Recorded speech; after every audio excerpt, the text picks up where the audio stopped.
Hello, dear colleagues. Good morning, good afternoon, or good evening, wherever you are.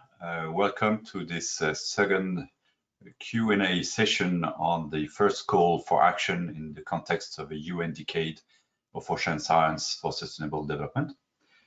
We're very happy to welcome you to this session.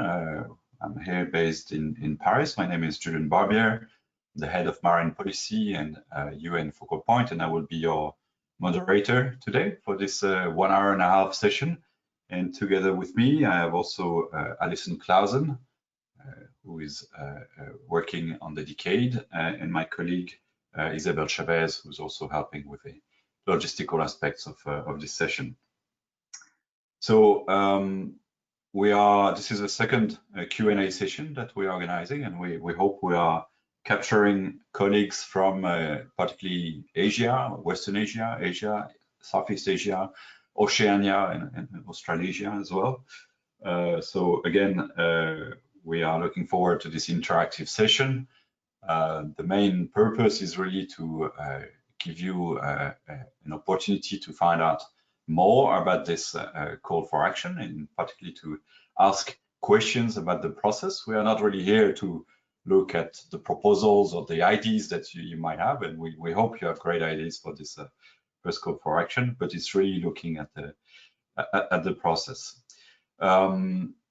We will start with a short introduction from Alison, who will give us a bit of a reminder about the call for action, what's its purpose, what kind of actions we are looking for. And then we will start the interaction through a GoTo platform.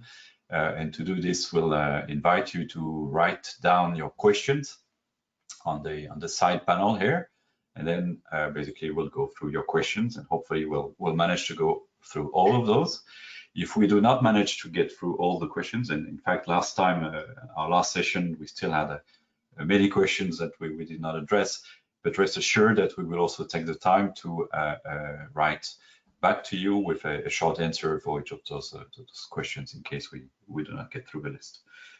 I think that's all I want to say at this stage. Let me invite then Alison to give us an overview of this first call for action. Thanks very much, Julien. Good morning, good afternoon, good evening to everyone. Especially thank you to those of you who have given up your Friday evenings to spend with us on this session. I've got a relatively quick presentation that I want to go through, but I think it's important just to remind you of some of the key aspects of the Decade Action Framework, because I hope it will help provide some context for some of your questions. So Isabel, if we can go through to the first slide on the vision and the mission, please. So next slide again. There we go. That's it. Thank you. So I wanted to start off with this with an overview of the vision and the mission. I'm sure many of you have seen these. The vision has become a very recognizable tagline for the decade now. And I think the thing that I really wanted to point out this morning was to remind you that ocean science in the context of the decade is ocean science in its broadest form.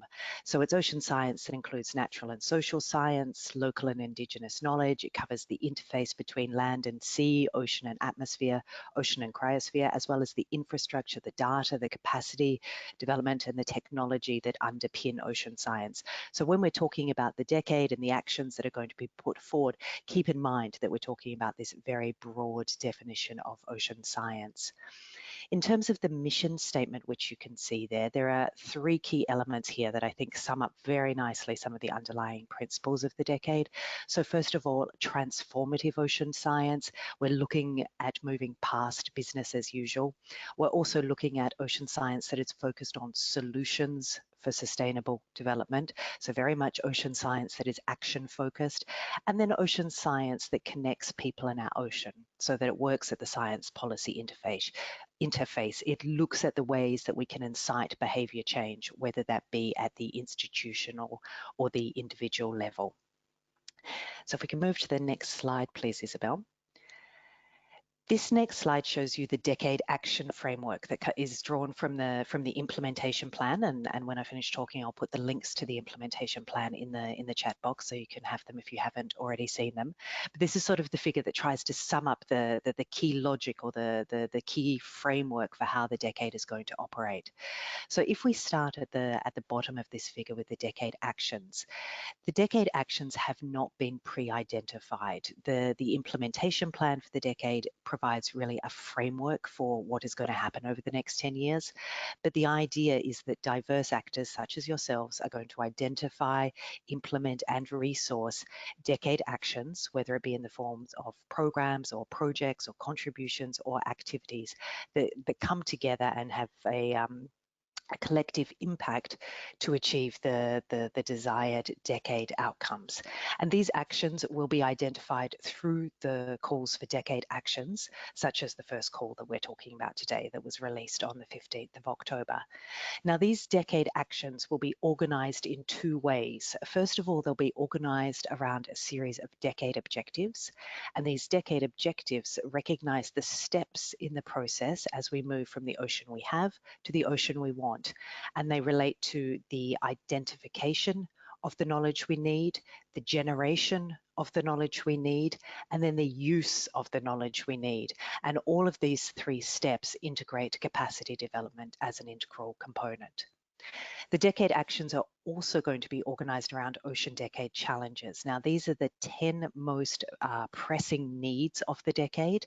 They relate both to knowledge and solutions needs, so priorities around the ocean climate nexus, around ecosystems, around pollution, around a sustainable ocean economy, really those areas where we are missing critical information to be able to correctly manage the ocean.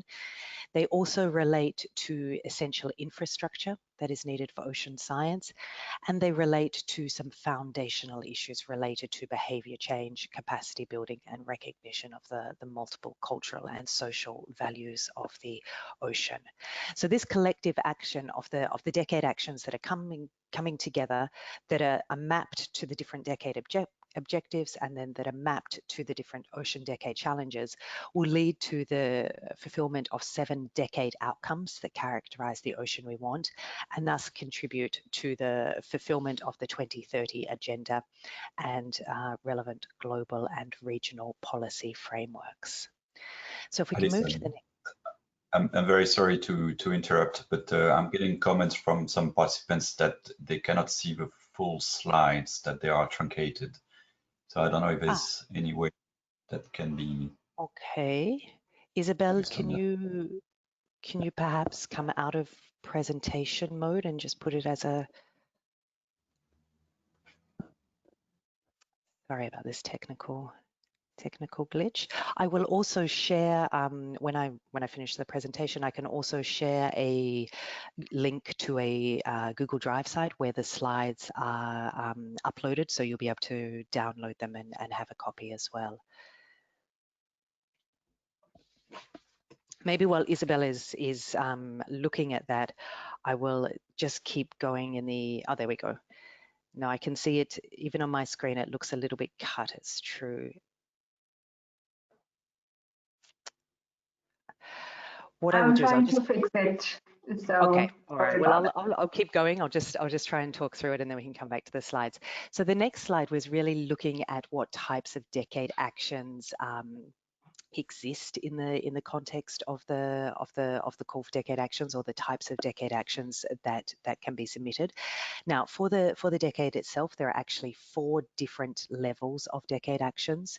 So at the highest level, there are the decade programs, which are the global or major regional programs of work.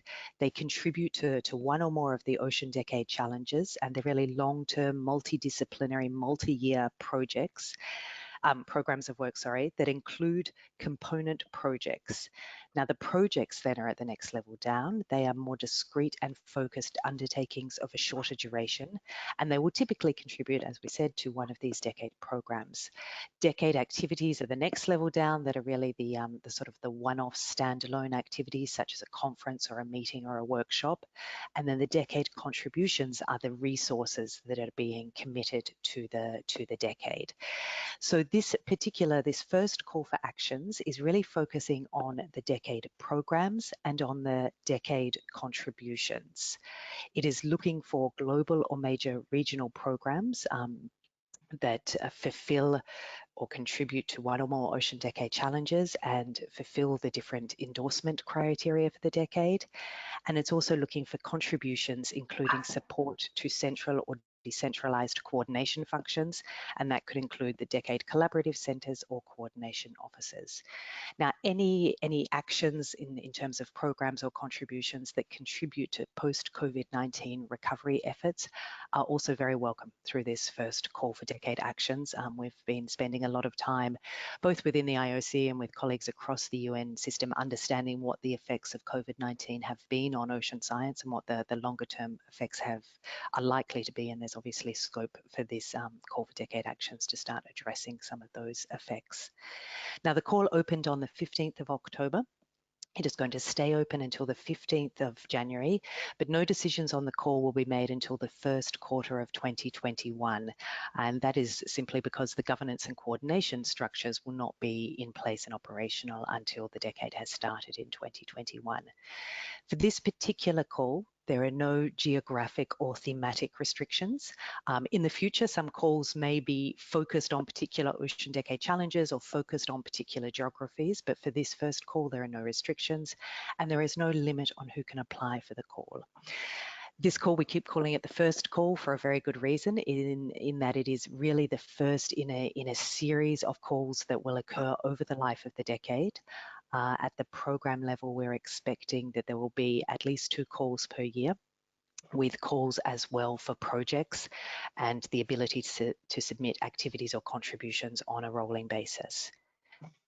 Now, I think it's important to point out that this call is not a funding call. It is not a request for proposals for funding, but ideas and initiatives can be submitted to the call without having the full funding secured. And the IOC may be able to, in certain cases, play a connection role to funders who are committing resources to the decade. So the IOC has a matchmaking role, if you like, between resource providers and ideas, priority ideas that are coming through the call for decade actions. For any UN colleagues and partners that are listening in today, there is a parallel process for UN-led actions, which is very similar, but which is a slightly different process to register, to register decade actions. Just to let you know that on the Ocean Decade website, and again, because we can't see the slides, well, I'll put these links into the chat box when I've finished. There are a number of resources available on the Ocean Decade website. So there's the implementation plan, obviously. There's also a summary of the implementation plan. Both of those are now available in the 6 working languages of the United Nations. There is a guidance note for applicants, which provides a lot of practical information, frequently asked questions document, which we will update as necessary. And those documents are available in 4 different languages. We then, of course, have the links to the actual online submission form and a list of resource persons and ways to find potential partners. So via the online submission system that you can get to via the Ocean Decade website, you can either register an idea for a decade action. So maybe you've got an idea and you're looking for partners, or you've got an idea and you just want to start thinking about who else may be working on similar ideas. You can actually register your idea and indicate that you're looking for partners, and that information will be uploaded to the website for other people to be able to see. Or you can actually go straight to the submission of your decade program or your decade contribution. Now, in keeping with the principles of co-design and collaborative research, which are very important to the decade, partners are really encouraged to collaborate in the preparation of proposed decade actions. And again, there are resources available on the Ocean Decade website, which is oceandecade.org.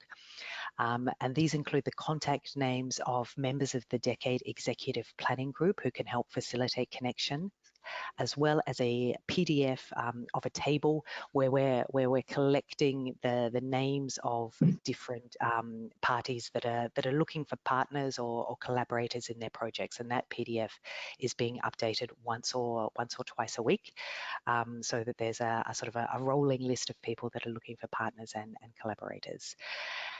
I'll put the email address in the chat box as well. But there's also an Ocean Decade email address that you can contact us on at any time, where we're trying to be very responsive to answering questions that come up. But of course, now is the time to also put your questions. And with that, I'll hand back to Julian, who's going to moderate the question and answer session. And while he's getting underway, I'll start putting some of these links into the chat box, as well as the link to the PowerPoint. Thank you, Alison, and again, apologies, colleagues, for this technical glitch. We were, of course, aiming to be able to show you the slides, but there seems to be a problem. In any case, Alison is going to put the PowerPoint link in the chat, so you can access those straight away. Let me also remind you that we are therefore now inviting questions, and so please do use the question panel on the side of the screen. We already have a couple of questions there, which I'm going to start with, but please, put your question in. And finally, I just also want to highlight that this session, we are recording this session, and the video of that session will also be available from the IOC Decade, Ocean Decade website. So, okay, I see a few questions coming in. So let me start with the first one that I have from Mr. or Mrs. Basak Kisakwerek Ibsen. Do the proposed action need to fulfill both, at least one objective and one challenge? I guess the answer is yes. As you may have heard from Alison, the implementation plan presents 10 ocean decades, running from the need for ocean maps, from understanding cumulative stresses, developing scenarios for the blue economy. So it's important that, of course, those actions respond to those decade challenges. And I will think that by responding to those, they will also respond to at least one of the objectives. The objectives that are presented in the implementation plan are pretty much process-oriented objectives. So they are about generating knowledge, it's about building capacity for knowledge generation, it's about disseminating and using this knowledge. So most likely your action will also contain one of those elements. So in this sense, yes. But it can also address more than one challenge. We can have aspects related to capacity development, which are a bit of a cross-cutting element within the decade, and those can be applied to specific ocean decade challenges. So thank you for that question. I'll now move on to the next one. I have a question from Bruce Howe, who is the chair of a joint task force for subsea cables. So I'm not going to read all the description about the smart subsea cable network. This is a quite a subsequent large group of a network of 90 organizations, which has been working under the umbrella of the ITU, of the WMO and IOC, and who also has a strong connection with the Global Ocean Observing System. In our request for endorsement as a program, we want to demonstrate intimate connections with GOOS and the IOC Tsunami Working Group work. How do we do that? Will they too be a program? Will they be giving similar endorsement to other components of GOOS? Okay, so that is a question which I think is a little bit difficult to answer right now, because we understand there is a discussion amongst the Global Ocean Observing community about submitting a proposal for endorsement. There is also a discussion within the tsunami early warning system community about submitting a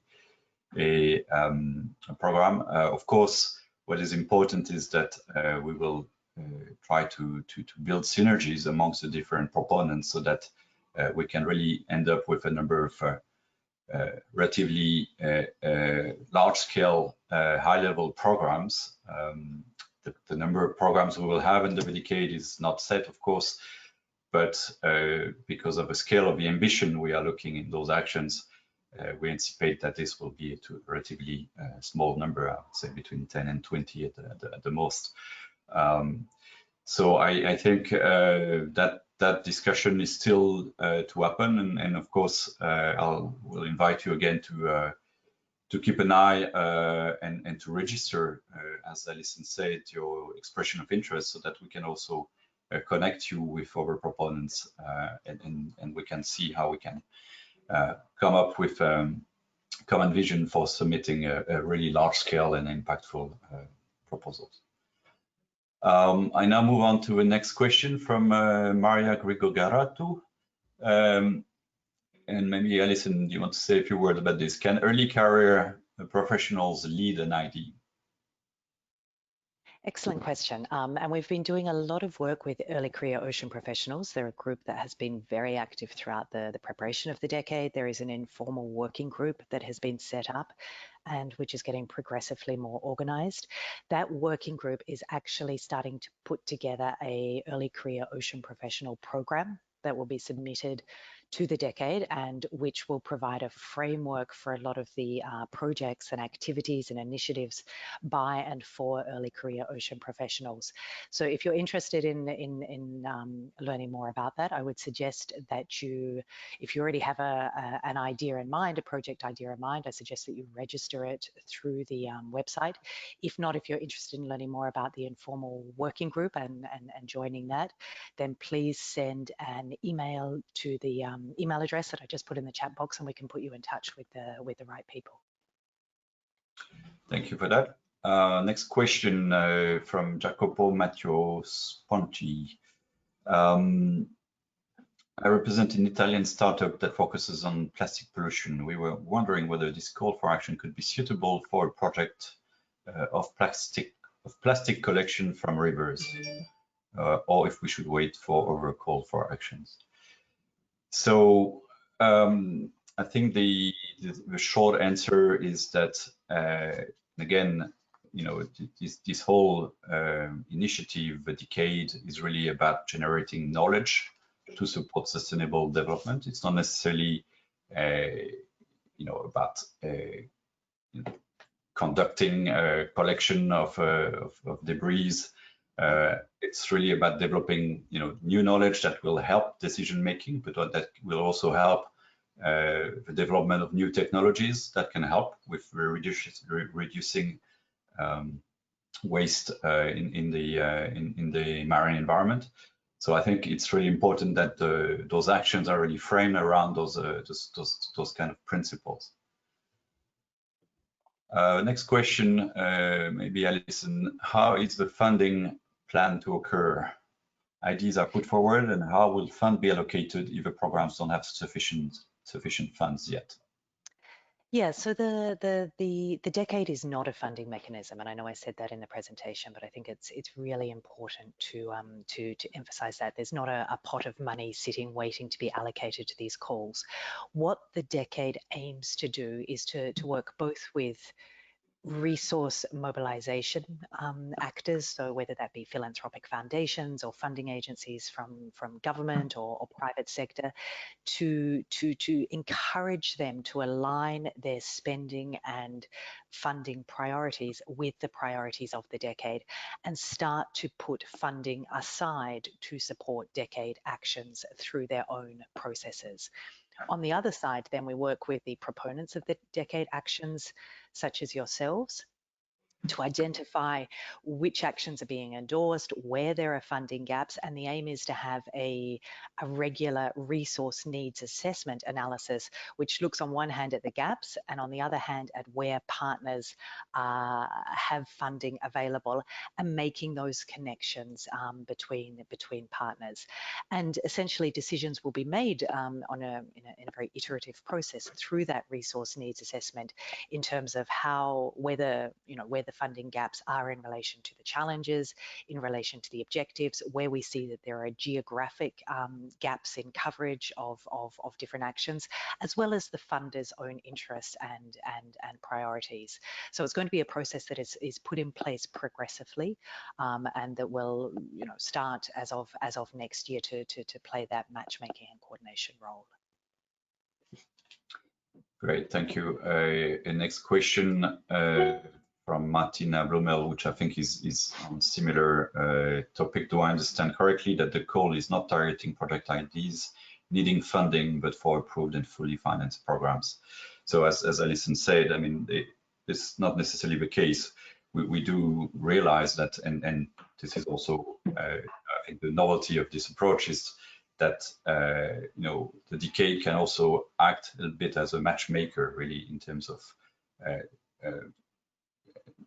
proposing the emergence of great ideas and transformative actions, but at the same time providing a framework for resource mobilization and aligning investments in research, whether it's at the national level or it is, for example, through the discussions we are having with philanthropic organizations who might be interested to fund certain areas of decade actions, for example. So it's not a clear-cut white or black, I guess. If you put forward your action through the decade, the value there is really to first of all gaining more visibility at the international level, but also having access to a broader network of possible funders that might be also able to support your action. And of course, as a secretariat to this process, the IOC and the coordination elements will be key in promoting those actions and ensuring adequate funding. Next question, will there be calls for projects? Listen, say something on that. Yes, is the short answer. So the idea is to get some of the big building blocks in place with the programs, and then work with the coordinators of those programs to launch subsequent calls for projects. So we expect that process will start in 2021. We don't have firm timing on that yet, but there'll be a similar process as the current one, but very much focused on projects, either related to different programs or again with a geographical or thematic focus. Okay, and then I have two questions which are I think quite similar, and that's really about a timeline for the subsequent call to come up, so that basically the communities can also get ready. And similar to that, will all types of actions be considered in each call? I think the idea is that at the program level, we will have 2 calls per year. So we would envisage that perhaps towards the end of the first quarter of next year, we'll have a second call for programs, and then say 6 months later, a third call for programs. We may, and we need to see how which programs are being endorsed in that first set, how the program timing themselves is working out, but it may well be that as we put out the next call for programs, we associate that with a call for projects. But the timing again of the call for projects is a little less certain, because it does depend on the structure of each program and the discussions that will be held with the coordinators or the managers of each program. But I would say you can expect a second call for programs, which may well already start to have some project level call associated with it towards the end of the first quarter of next year. And just to highlight again, activities which are the sort of the one-off conferences or meetings or communications campaigns, beginning in January or February, they can be submitted at any time. There are not going to be specific calls for activities, but that will be on a rolling basis that we will accept submissions for endorsement at the activity level. Thank you for that. Next question from Megan Cronin. Can you talk more about submitting through national committees versus through IOC? What national committees are accepting submission? Who can submit IOC? So that's an important and interesting question. Indeed, as part of this decade, we are encouraging countries around the world to set up national coordinating committees for the decade, and those can really be can bring all the key players at the national level, whether they are governmental authorities, but also research community organizations, as well as civil society organizations, because of course we want to create this level of co-design and transdisciplinarity at all levels. So what's encouraging is that a number of countries are now setting up those committees, but not all of them are yet in place. In some cases, we also have IOC national focal points and national committees who can also act as a kind of a coordinating body for those aspects. But I think what's important is that we would encourage, of course, those actions to be submitted through the national committees when they are existing. But this is I wouldn't say it's necessarily a requirement to have some kind of endorsement. Clearly, we want to stimulate action at all levels and from different group of stakeholders. So going through those national committees or focal points, I think add values in the sense that it helps the national authorities to have a bit of an overview of what is coming up at the national level. But it's not a hard requirement from the side of a evaluation of the action that this is somehow as a stamp of validation at the national level. Although we'll of course would encourage that. I mean, I think this would hopefully provide benefits for all. Now let me then move to the next question from Silvana Butchnow. How about small island developing states and overseas territories? Could you support exchange and training visits to dedicated institutes? And what about including purchase of equipment? Alison, you want to say something on that one? Yeah, look, there's certainly the decade recognises the particular and very important needs of SIDS and overseas territories, and we hope that there will be a lot of focus on these areas throughout the decade by different actors. We know that there is some work already happening in the Pacific community to pull together a regional action plan, if you like, that builds on some regional planning meetings that were held last year to really start identifying what the priorities, for example, in the Pacific region could be. Similarly, in the Caribbean, that work is also commencing. So it's the same sort of logic that we explained before, that we're really looking for actors to identify what the needs are. What is a program of work around capacity development, around training, around resourcing of laboratories that is needed in your region? And then to have that submitted to the decade, either at the program level if it fits in with the criteria, or as a project. And then the IOC can work to match the resources that are being committed to the decade to those needs. So there's certainly activities and a geographic area that are very high on the list of priorities of the decade. And so we encourage you to work with partners in your region to pull that together into a program if it's relevant, or wait for a call for projects and submit that for endorsement so that we can get it into the system and help you eventually make connections to funders. Thank you. We then have a question from Nicholas, which is about data. If we plan to increase data generation for decision making, how can we involve the UN to ensure that the data outputs are useful to policy and decision makers? Well, thanks for that question. This is something that is very much at the heart of a UN decade. In fact, if you look in the implementation plan, there's a chapter dedicated to data.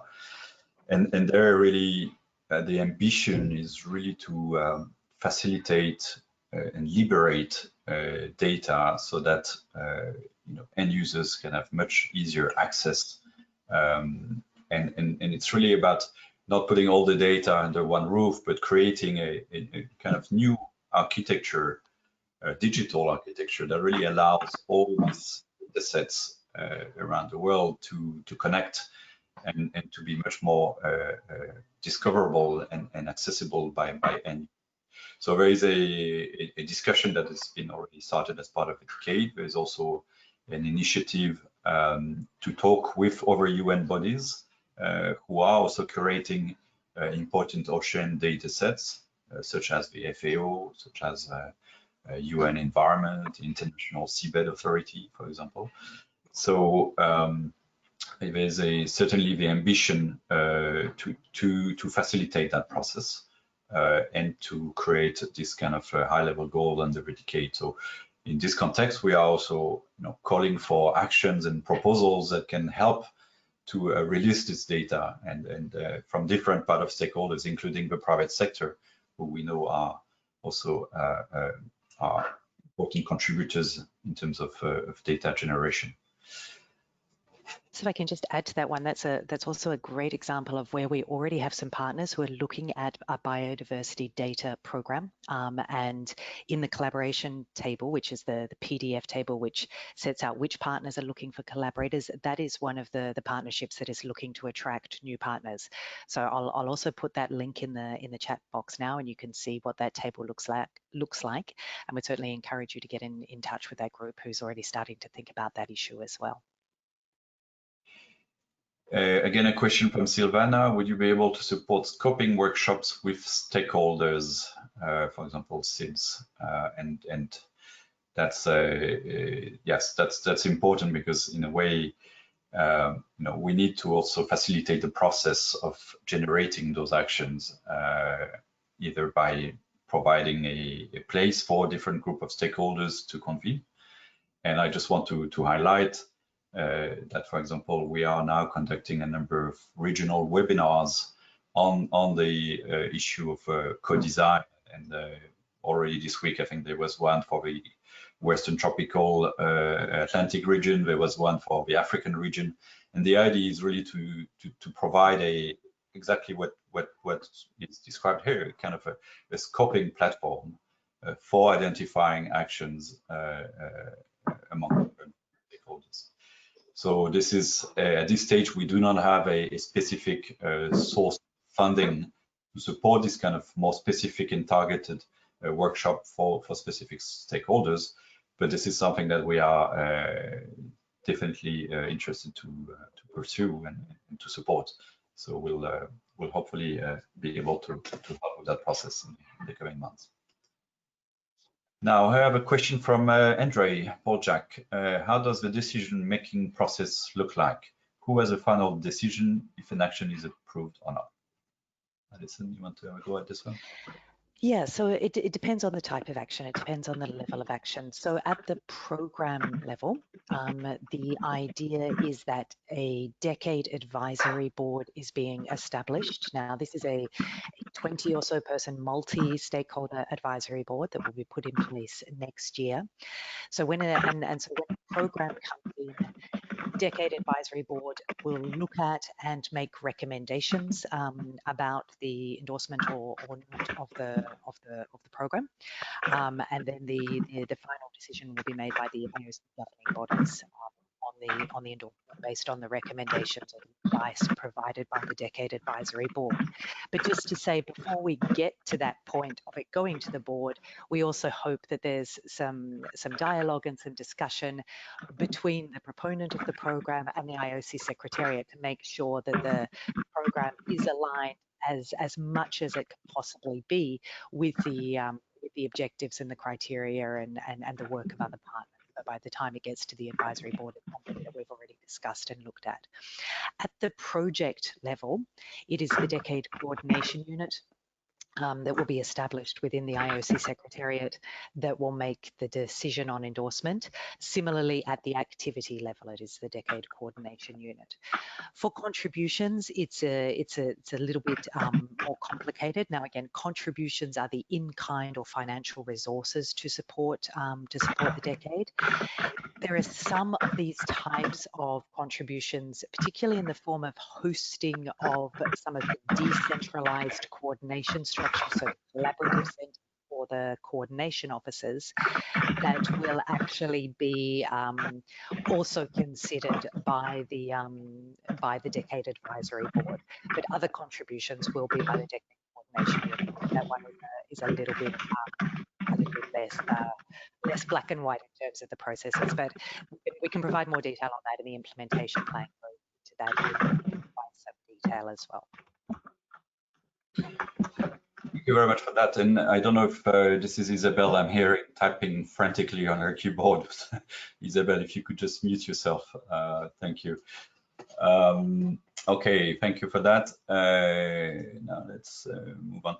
I'm just going to jump at the end of the list of questions because we have questions here for Karen Events and from Karen, who's also a member of the executive planning group, and maybe we can clarify this. It's not clear whether projects can be proposed individually or need to be associated with programs. Can you please clarify? Can you only propose projects through programs and their associated goals or not?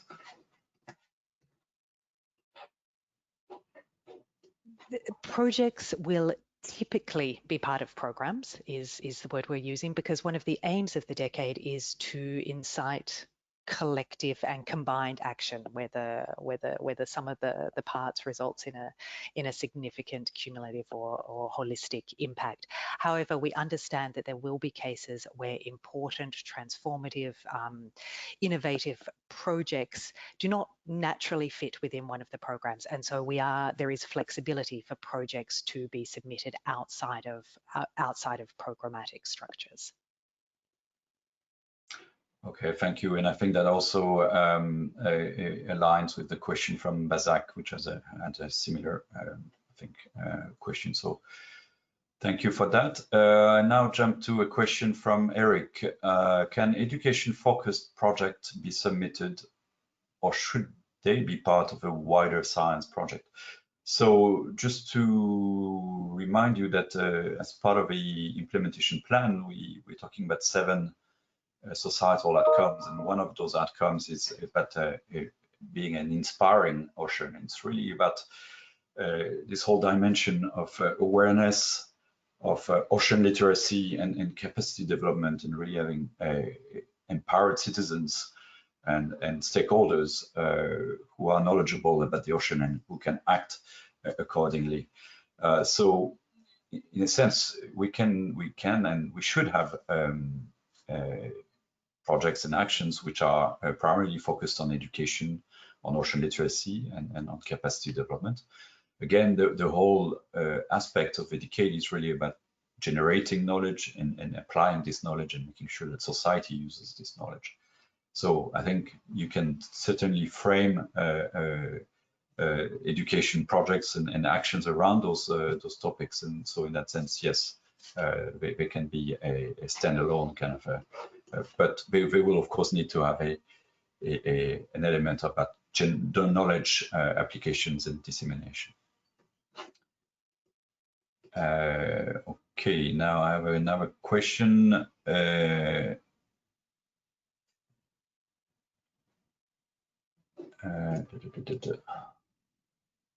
His formal endorsement, this is a question from Peter Swazinski from the IAEA. Is formal endorsement by the decade coordination unit for a decade action something that happens at a set date, or is this more on a continuous basis? So again, it depends on the level. The decade programs that are coming in now, for example, will be put to a meeting of the Decade Advisory Board, which will happen in the first quarter of next year. And so for the programs and the collaborative centres that go through that process of advice and recommendation by the Decade Advisory Board, that will be more around set dates, and that's sort of twice per year that will happen. At the project level, it will probably be more regular than that, although I don't think it will be on a continuous basis, because the projects are still coming in through calls for actions, albeit probably more regularly than twice per year, depending on the program in question. For the activities and contributions, that will be more of a rolling basis. Particularly for the activities, I think it's important because sometimes that's a workshop or a conference or a communications campaign that needs to move fairly quickly, and for which there are time limits, and so that will be more on a rolling basis.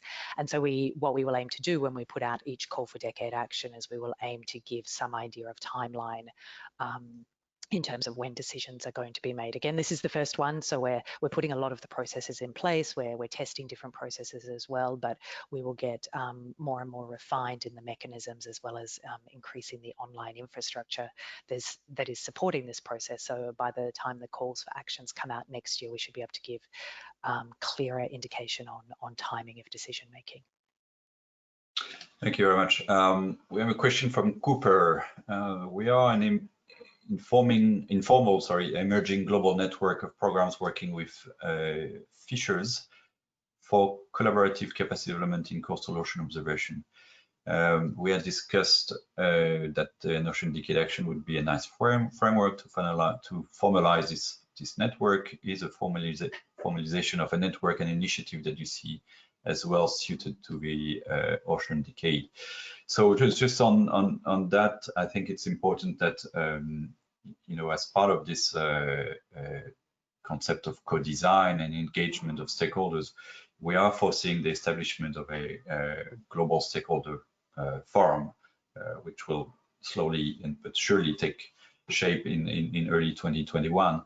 So as part of that, we would really invite you to join this, and but also join with other communities. For example, if there is already an existing, and I think there is already an existing global ocean observing community, we would invite you to reach out to this group. Certainly, there's a desire in terms of developing ocean observing products and information that can really support local management, including activities such as fisheries. So this can be one way to connect to those communities through the global stakeholders, or indeed for our communities to set up and register yourself as a network as part of this global stakeholder forum. And of course, within that, as we are going to go into the implementation of a decade, we will have regular conferences, regional meetings, where we will try to bring all those different group of stakeholders together. Okay, just going down the list. Okay, a question from Francis here. Is there any project design for the ocean decade to be carried out simultaneously in the different geographical regions for comparative analysis? Alison, you want to? It's, again, the design of the decade actions is really coming from the community. But what we have really tried to highlight as a priority is this idea of having multi-country collaborations working, particularly at the program level. And we would very much want to see decade programs that do span numerous countries, different regions, and part of that, where it's appropriate, is to be able to allow comparison of or collaboration or exchange between different regions. We've done a lot of work in terms of regional planning workshops. Now the webinar series that Julian mentioned, different task forces that are emerging in the regions, and one very clear call from those groups has been to allow the decade to facilitate interregional collaboration and exchange. So we'd be very welcome and encouraging to see that in programs, and then also through the global stakeholder forum that Julian just mentioned as well, using that as a mechanism to allow interregional comparison, exchange, and collaboration. Thank you. Question from Sean. Is the focus solely on generation of new knowledge to support sustainable development, or is there space for work to better use existing knowledge in its application to sustainable development? Yes, absolutely. There is it's really working at both levels. And in fact, what we referred to earlier in the discussion in terms of data, we know there's a lot of information and data which are sitting in database, in reports, in institutions which are not used in an optimal way. So we would definitely encourage actions that can really leverage this existing knowledge and transform that into concrete solutions applications. So that's a clear case. Then a question from Anna: How will the IP be considered in the case that funders want to fund specific groups, but like other ideas. I'm not really sure I get that one.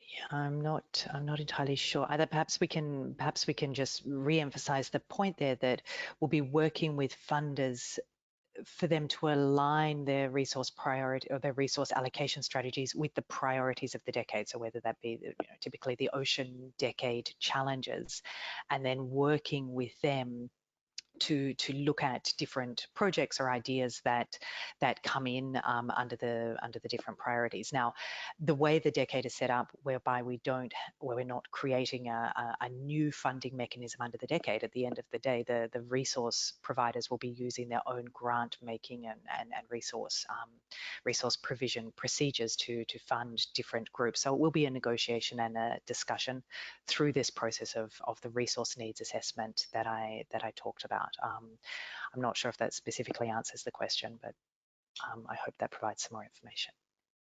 Thanks. I have a question from Linwood Pendleton, who's also a member of the EPG. Will proposers receive comments on their proposals if their proposal is not accepted, but could be revised to be more appropriate? So the answer is absolutely yes. This is a part of the process that Alison described. Is once we have closed this first call for action, there will be a review process. Will probably take a couple of months. There's a idea to establish a dedicated advisory board that will help us with reviewing some of these proposals. So yes, definitely we will come back to proponents with comments on the proposals, recommendations, for example, to create synergies with other existing initiatives, and of course this might happen in during the review process, but this may also happen during during the preparation of this call. As mentioned, we are trying to be proactive in creating synergies among different proponents through the mechanism that Alison described, and really having people expressing their interest, so we can really team up these different convening and interests. Okay.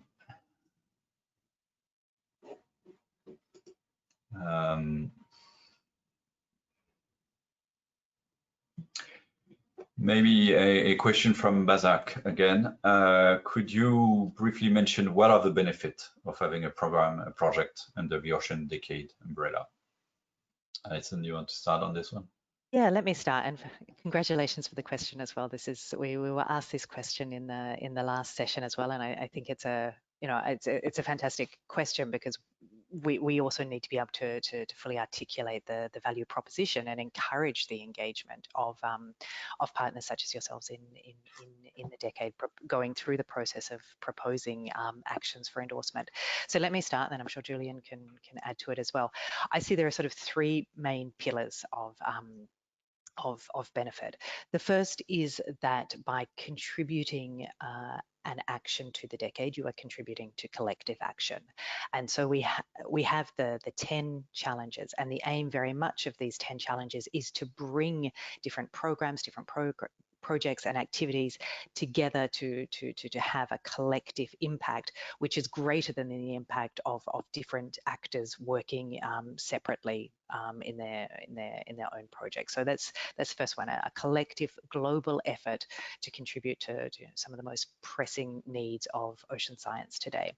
Secondly, it's through creating opportunities for collaboration, for network exchange with other groups, and particularly groups that are not your traditional partners. So either groups outside your traditional geography, outside your traditional sector. For example, making links between generators of knowledge and users of knowledge, whether that be policymakers or private sector or managers, but really facilitating that link outside your normal spheres of activity. And then thirdly, there's the funding.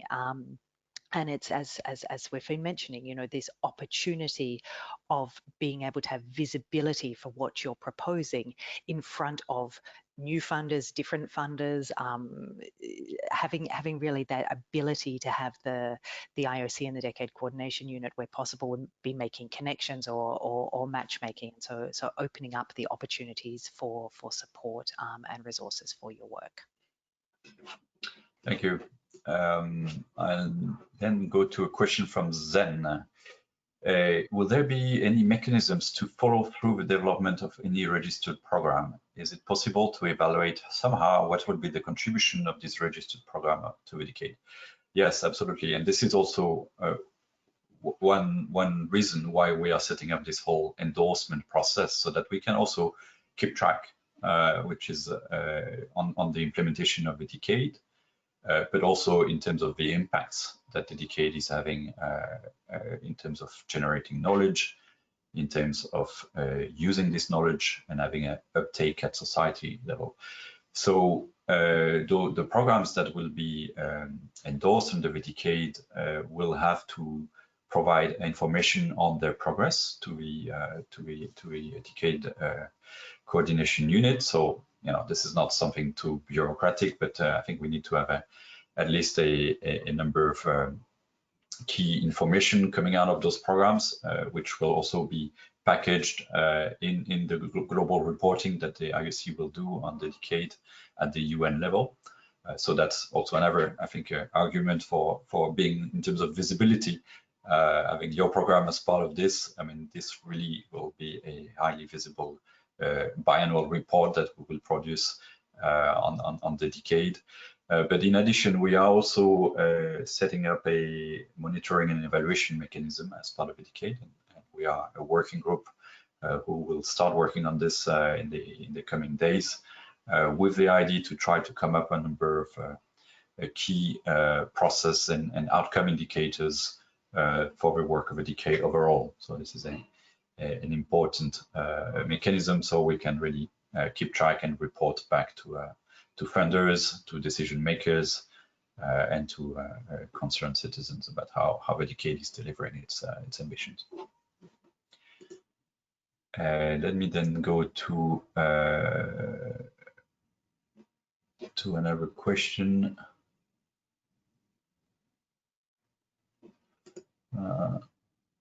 Can the Secretariat, from Amer, can the Secretariat host a list of national committees and their contact details to facilitate in-country research organization to make contact with them? Yes, I believe this is something that we will start doing, and the Ocean Decade website should be the place where this information will be available. As I said, those national decade committees are slowly but surely coming online. We have a handful of countries that have now set up those, and we'll make this information available through the website.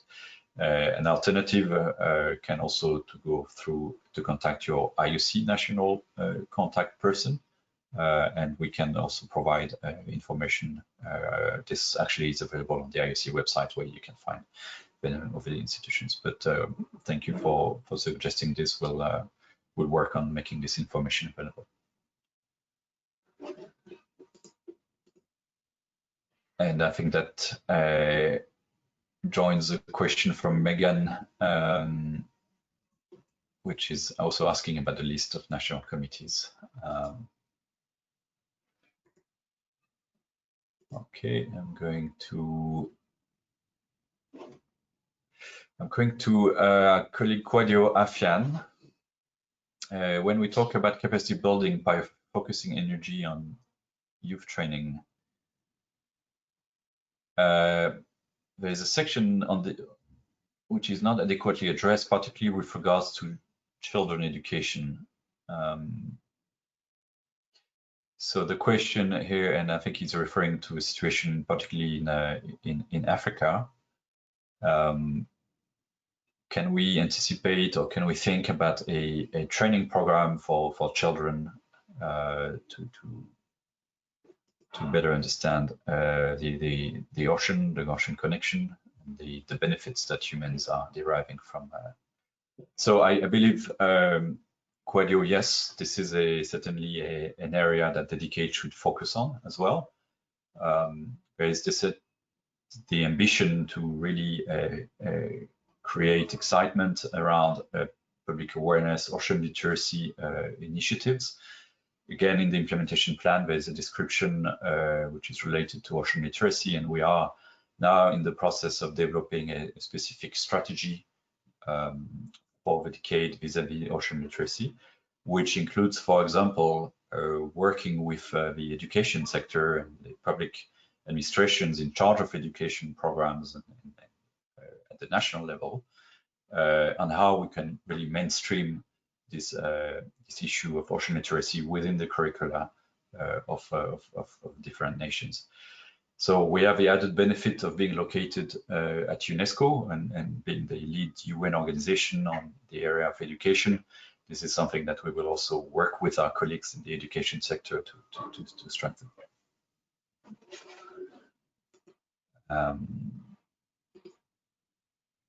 Okay, I have another question, I think similar to that from Michael. Will ocean literacy in action for youth and the society act like an umbrella for better understanding the Decade of Ocean Science? Yes, I think that's definitely the idea. And again, we have a the seventh societal outcome of the Decade is very much focusing on this. And this is something that really came strongly in the preparation of this implementation plan throughout the discussions we had at the regional level, at the global level. So indeed, this is the intention. Okay. Now, another question from Bruce. You mentioned that the Decade expects only 10 to 20 programs. If programs are large-scale, multi-year, and typically multi-country initiatives, this small numbers seems to be quite restrictive, as I would expect many more than this number to at least be proposed. Please comment. Well, I guess it's always difficult to put a number on the scales of initiatives that we are looking for. But clearly, we're really trying to aim for coordinated large-scale approach there, and I think there is benefit in trying to consolidate different actions under a more coordinated set of programs. So, I mean, we have 10 Decade challenges. We have 7 societal outcomes. Ideally, we want programs to respond to each of the 10 challenges, but of course there are different dimensions within each of the challenges that could be a program. So I think it's maybe not necessary to have a more too much discussion on how many programs we will have. I think it's important that we first have a look at what we are going to get in terms of this first call for action, which will provide basically a bit of a baseline in terms of Decade programs. And from there, we can really see where we might have gaps, where we might want to trigger specific calls for action to address those gaps, to really try to have a good, well integrated and coordinated set of programs. So again, I said 10 to 20, but let's not be too focused on the numbers. I think it's really at the impact and the level of ambition that we are looking at. Okay, what about a Southwest Pacific workshop for the Decade? So I'm not really sure. Again, there are initiatives led particularly through the SPC and SPREP. And of course, we had a preparatory workshop for the South Pacific region and the Pacific community last year to get the group together. I understand from our colleagues at the SPC that there is now a kind of working group which has been established focusing on the Decade, and I would really invite you to contact our colleague Jens Kruger, who is the member of the EPG, which is working directly in SPC and has a very good overview of the actions there.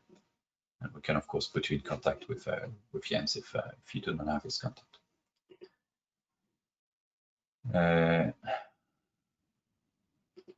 Okay, just going down through a list and just looking at the time. We have about 25 minutes left. I have another question from Silvana, which I think we've answered. How would you make the impact of endorsement of a decade? I think we've answered that.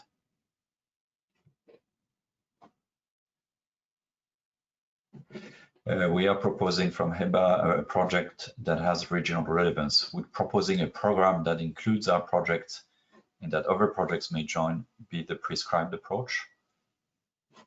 Listen, you want to say a word on that? I'm just trying to find the text of the question because I'm not sure that I fully. Sorry.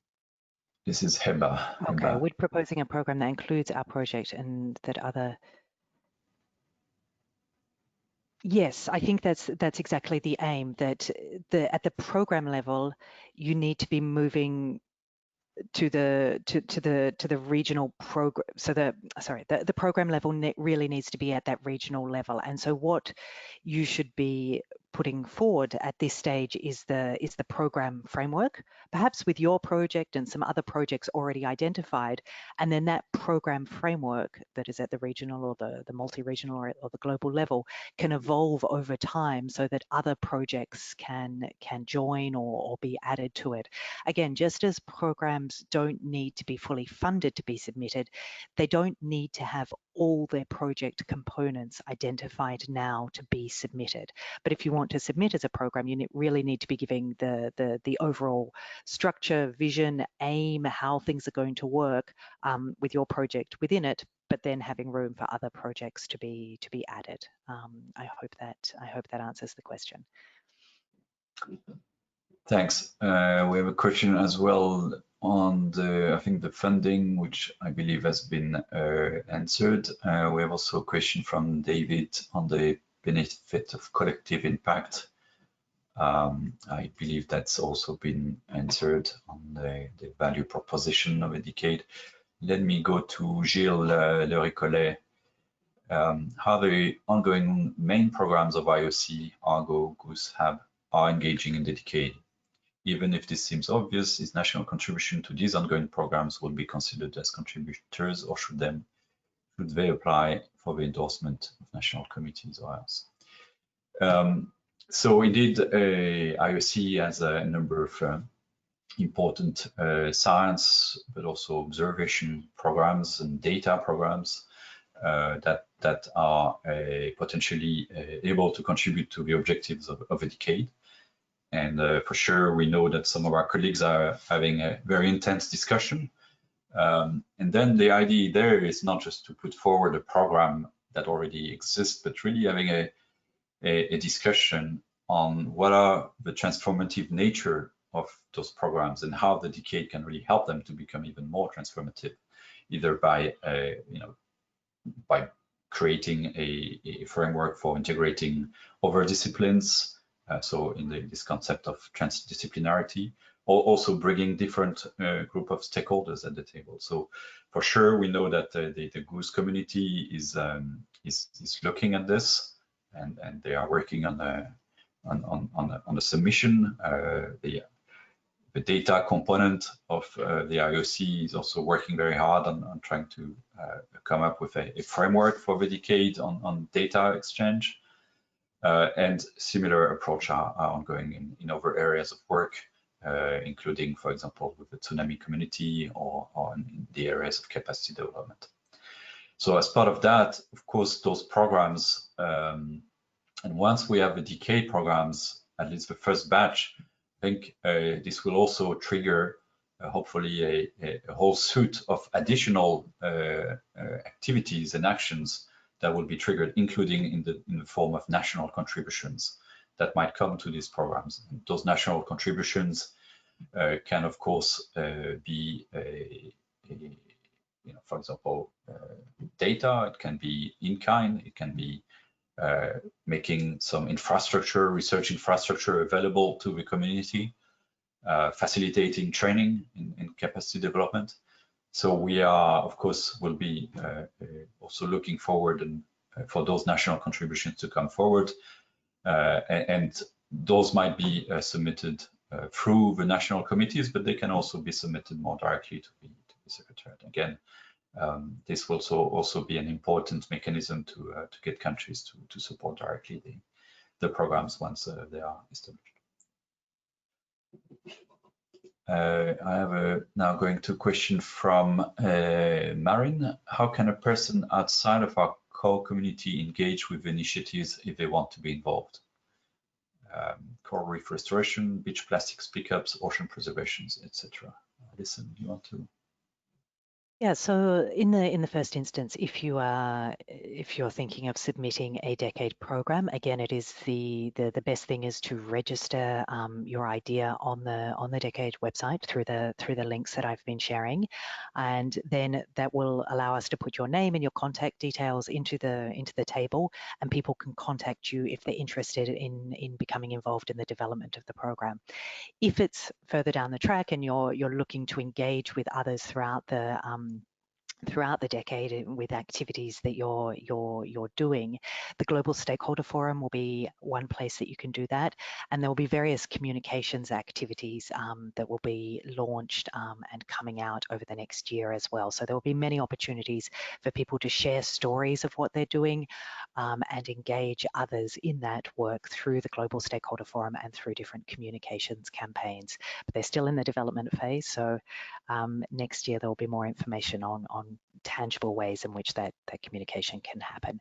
And just before I finish, because we've had some questions from people on the mobile app who can apparently not see the chat and cannot see the links, just to let you know, we can send the PDF of the presentation as well as the links to the email addresses that you use to register for this session, so that you can have a document to download. Great, thank you very much. I still have another question from Marin. How are you sharing the story of the programs and good work that is being done in the Decade framework and encouraging and facilitating engagement from diverse participants around the world? Elaborate. That's an important. Maybe we can say a few words about the communication work that is really now starting to gear up under the Decade. Do you want to say a few words on that? Let me start. So this is the communications work I guess I was alluding to, but we're starting with, we've just engaged a communications agency to start the development of the first main communications campaign for the decade, which will be called Generation Ocean, which is basically a way, providing a platform for stories from the local to the regional to the national level, and not just endorsed actions under the decade, although of course they will be an important part of this, but also to be showcasing the huge wealth of action in terms of the way that science and knowledge is being used throughout the world to find solutions and to take action in relation to the ocean. So this is a campaign that is very ambitious. It will initially be rolled out in a smaller number of countries, but that eventually will be rolled out globally in ways that is tailored, or that are tailored to local contexts in terms of language, in terms of looking for local champions or people that are famous in different countries or regions. And we'll certainly be looking for partners, whether it be through the national decade committees or NGOs or communications agencies working in those countries, to help us translate this global communication strategy that will contain these stories into locally appropriate contexts. So again, we're very much in the initial stages of that. Work started on this just 2 months ago, but please do keep an eye out on the Ocean Decade website in coming months as we start to roll out that campaign and give you more information on how you can join that campaign and help us diffuse it globally. Thank you for that. I have a question from our colleague Luis Pinheiro from Portugal. Considering the importance of training at sea, in particular for young scientists and technicians, and that several countries have already their own national training at sea programs, how do you see the potential importance of creating an IOC training for research / floating university network building on these already existing initiatives and promoting new ones in countries where there is not such capacity? Yes, absolutely. I think this is an important mechanism to really create capacities, particularly on the real and ocean research at sea. There are a number of initiatives there, and we would really like to see, particularly working at the regional or global level, how we can federate all those activities maybe under one dedicated program or even project, depending on the scale. Just for your information, we are also having discussions with a number of philanthropic organizations, and some of these have also research vessels which are working on around the different oceans, and we are also trying to see how we can tap this resource to really create capacity development programs and having engagement of scientists in the conduct and of active crews. So this is again the type of action that we would like to see emerging, and I think there's a lot of potential benefits in teaming up, especially at the regional level, where sometimes capacities are not as developed in terms of research vessels to develop joint collaborative programs at that level. A question from Anthony. Please, could you provide an indication of how you see stakeholder platforms being developed and endorsed, and on what timescales in terms of calls? Alison. Yeah, so the Global Stakeholder Forum, this is another one that we're getting underway now, and we're getting web developers who will be working with us on the development of this. As you can imagine, it's a fairly complicated piece of infrastructure that we're trying to develop through this Global Stakeholder Forum, because essentially for each of the different types of stakeholder networks that will emerge, we want them to be able to have a space to talk amongst themselves, but also that they can have a mechanism to interact with other types of stakeholder forums, whether that be geographical or thematic. So the timing of that Global Stakeholder Forum is probably, in reality, it will probably be rolled out in a modular fashion. I think we'll see the first modules coming out around June or July next year, but don't quote me on that, because sometimes these IT infrastructure projects can take longer than we anticipate, but that's what we're aiming for. But in the meantime, you'll see in the implementation plan, we already describe the types of stakeholder engagement networks that we're envisaging to emerge throughout the decade. And we describe that there will be registration of those as more official stakeholder networks under the decade. We will set up a process in the first months of next year, so that even in advance of the Global Stakeholder Forum being operational, people can already be registering their stakeholder engagement networks. Now, we're not proposing to be very prescriptive about your stakeholder network must have this membership and this terms of reference and this mandate and these activities, but we will be providing operational guidance in the next, probably before the end of the year or early next year, on suggestions around membership and potential roles, and ensuring that some of the underlying principles of the decade around inclusivity and diversity and so on are respected. And we'll also be asking for some very, very simple annual reporting from those registered stakeholder engagement networks, so that we can also get a sense of the wealth of activities that has been undertaken and use that in our progress reporting with partners and with funders and so on. So again, it's one to keep an eye on the Ocean Decade website, but there will be sort of an interim registration process that will be launched in the early months of next year. Great, thank you very much. Okay, I have a question from Jing Li. Can an existing international project for ocean science become a UN Decade endorsed action? So the answer is yes. But again, we invite you to look at the criteria for endorsement. We're looking at ocean science for sustainable development. So there are a certain number of elements that should really be in the projects in order to qualify as a decade endorsed action. And those include, the relevance to the SDGs, to the co-design principles. So again, all this information is available in the implementation plan and its summary, which, by the way, just to remind you that this document is available in all 6 UN languages and is available, of course, on the Ocean Decade website. I go back to David, who's, I don't think we've given maybe a satisfactory answer to his question. How will the Decade enable and help the community of action project leaders to fulfill the vision of the Ocean Decade? Okay, so this is sorry, I'll let you start. No, sorry. Okay, so Go ahead, Alison.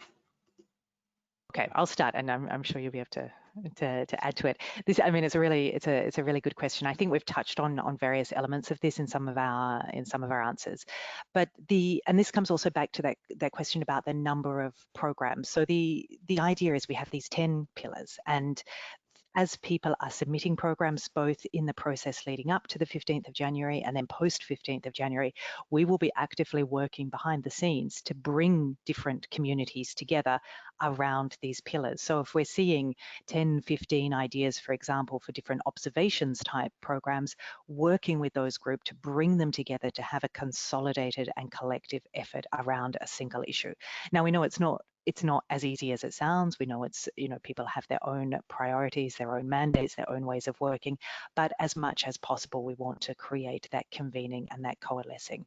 So that's sort of the role that we will play in the program development and design phase as we go through to endorsement. And then in the implementation phase, it's again through the Global Stakeholder Forum. So there will be dedicated space on this Global Stakeholder Forum for communities of practice around each of the Ocean Decade challenges, as well as dedicated space for early career ocean professionals, potentially for NGOs, potentially for private sector partners, for other groups that are emerging and that would like a dedicated space within this forum. But it's going to be set up, again, so that there is an active community management role for the Decade Coordination Unit that works to facilitate exchange and collaboration within these communities of practice around the Ocean Decade challenges, and then within the more sectoral or thematic or geographical groups, so that you sort of have this matrix type interaction between the communities of practice and the other groups working to the decade, so that ideas are being exchanged, so that co-design is being triggered, so that programs are being implemented in a way that takes account of the broader aim of collective action. Thank you. I go back to Marion with I think a useful question here. How can people who are non-creators and contributors to the programs be involved? As someone who is interested to learn more about ocean initiatives and wants to contribute in a meaningful way, either with donations, time, etc.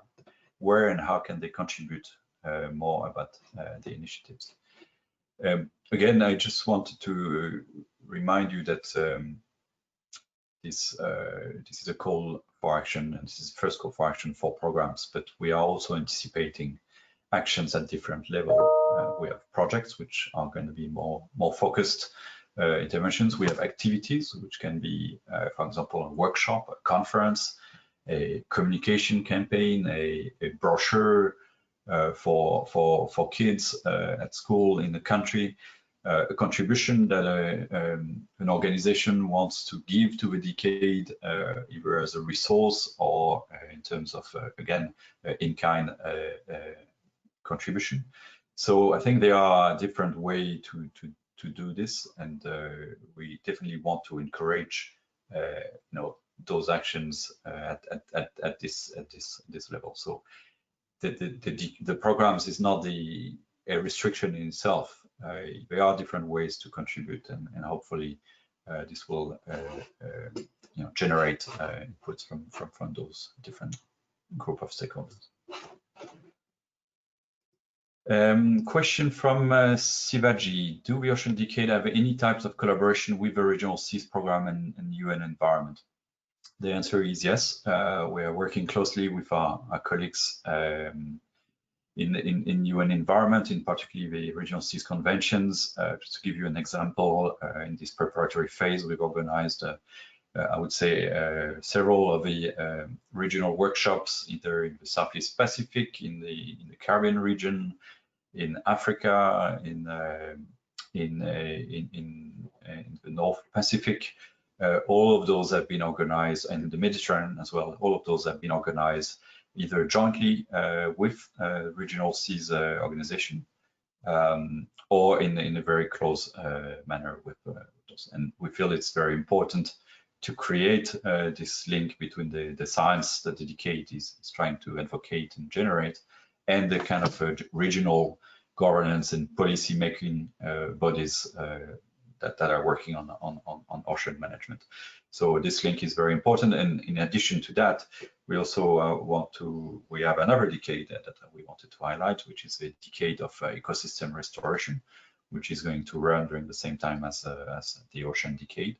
And again, this is led by UNEP and FAO, and we are looking at developing joint activities, given that there are a lot of complementarity in terms of what science could bring to the table in terms of coming up with solutions to restore and protect marine and coastal ecosystems. Okay, so ladies and gentlemen, we have about 4 minutes left, and I'm going to maybe try to take 1 or 2 more questions, and then we're going to have to wrap up. But again, to remind you that if you still want to ask a question, I'll invite you to write your question right now, and we will then take those offline and can come back to you with an answer. So please do that now, because after that we will have to give back the platform to the next meeting, which actually is starting at 9:30. So that's also why we need to wrap up. Okay, let me see. Will there be at some point a resource, either website, Excel sheet, where one can see the programs that are being developed? Alison, I think we've touched upon this, but maybe just a reminder again. Yeah, so there is that Excel sheet. That is something like that will be the main resource that we're using this time. I know there's not a lot of information there at the moment, and it's simply because we're still in the early stages of the call. I think keep an eye on that. We're updating it twice a week, and it will become more and more substantive in terms of information. Again, once the global stakeholder platform is operational, we will have a more sophisticated infrastructure to be able to diffuse this and show this sort of information. But this time around, we're using the tools that we have available. But yes, please keep an eye on that PDF that will be updated regularly.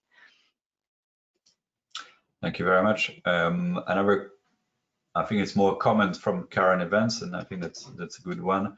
I think it's worth identifying that the 10 challenges will modify through time.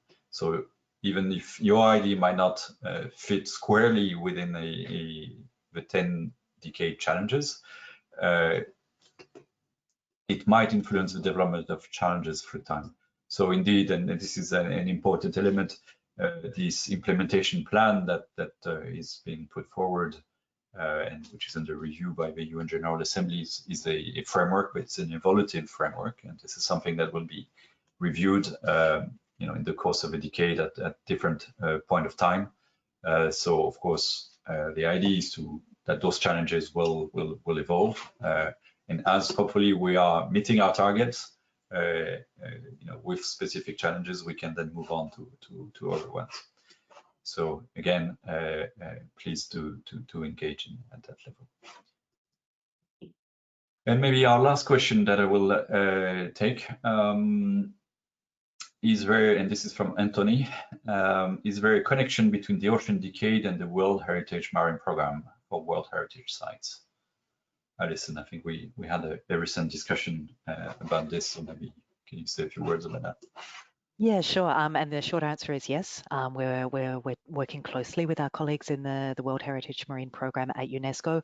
We've had a lot of discussions about the fact that World Heritage sites can almost act as laboratories for ocean science to some extent, so that there are specific ways that you can use World Heritage sites to develop new ideas, to test the way that science can be applied to management or to policy. And so we're working with colleagues now to identify the best way of developing a program of work around World Heritage marine program sites that would fit into the Ocean Decade. And certainly our colleagues have already given us some excellent ideas and suggestions, and we'll be working in coming months to refine those. So we're very excited about potential work that we can be doing with the World Heritage Marine Program. Thank you very much. It's 9:30 sharp now in Paris, and I'm afraid that's all the time that we have. I hope we've helped you to better understand this decade, and particularly the process for submitting decade actions. Again, we haven't been able to address all the questions that came in, but again, thank you for raising those questions, and we will come back to you with short answers for the ones we have not been addressed. So you can count on us for this. Again, PowerPoint and will be sent to all participants. I think we had more than 110, 120 people online today. And of course, the video of this session will also be available through the Ocean Decade website. So with this, we thank you for taking the time to listen to us and to engage in this important initiative. And we really look forward to your ideas, your proposal, your energy to be part of this global movement that is the decade of ocean science for sustainable development. With this, we wish you a great weekend. Stay safe wherever you are, and do not hesitate to reach out in case of you need any additional question. Thank you, Alison. Thank you, Isabel. Thank you, everyone. Have a nice weekend. Bye-bye.